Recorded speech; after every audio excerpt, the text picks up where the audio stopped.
हर हर महादेव। आज इस वीडियो में हम जानेंगे भारत में स्थित कुछ रहस्यमय स्थल के बारे में जिनका नाम आपने शायद ही सुना होगा। तो चलिए जानते हैं उनके बारे में। सबसे पहले बात करते हैं उस शिवलिंग की जो द्वापर युग से है। तो हम बात कर रहे हैं भीमनाथ महादेव की, जो स्वयं भीम द्वारा स्थापित किया गया था। जब पांडव वनवास के लिए निकले थे तो वे कहीं पर भी एक रात से ज्यादा नहीं रुकते थे। तब वे गुजरात के वडोदरा में इसी स्थान पर रुके हुए थे और भीम का नियम था, वे भगवान शिव की पूजा किए बिना भोजन नहीं करते थे। फिर उन्होंने नजदीक में शिवलिंग की खोज की, लेकिन उन्हें नहीं मिला और दूसरी तरफ सभी पांडव भूख से परेशान हो रहे थे। तभी अर्जुन ने एक तरकीब लगाई और एक पात्र से मिट्टी का शिवलिंग बना दिया और उदास बैठे भीम से कहा, शिवलिंग तो मिल गया।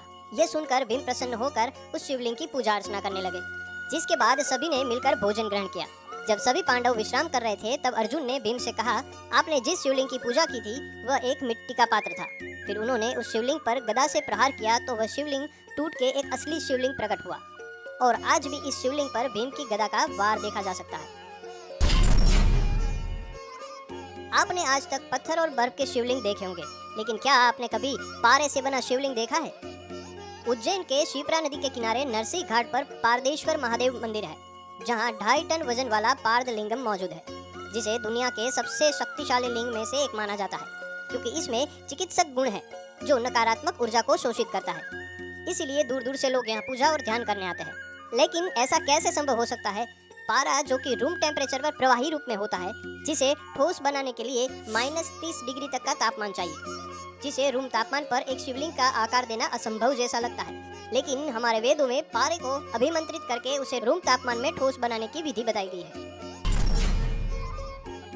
बात है एक ऐसे सूर्य मंदिर की जहां अगर प्राण प्रतिष्ठा होती तो शहर का विनाश होते कोई नहीं रोक पाता। बात है वडोदरा के सूर्य नारायण मंदिर की। रावपुरा क्षेत्र के एकमात्र सूर्य मंदिर का निर्माण हुआ। तब कहा गया था कि अगर यह मंदिर की प्राण प्रतिष्ठा होगी तो शहर का नाश होना निश्चित है, क्योंकि यह मंदिर का मुख पूर्व दिशा में था। तकरीबन 200 साल पहले 1793 से 1802 के दौरान दीवान राव जी उप जी ने यह मंदिर अपनी दूसरी पत्नी के लिए बनाया था। सूर्यदेव की सुंदर मूर्ति के साथ परिसर में विशाल हाथी की प्रतिमा भी देखने को मिलती है। तो अब इस मंदिर के प्राण प्रतिष्ठा का एक ही निवारण था कि मंदिर के मुख के पास हाथी की विशाल प्रतिमा बनवाई जाए। विघ्न निवारण के लिए बनी यह हाथी की प्रतिमा आज भी दर्शनार्थियों का ध्यान केंद्रित करती है। अगर आपको इस वीडियो में से कुछ भी जानकारी हासिल हुई हो तो शेयर, सेव और कमेंट करना ना भूलें।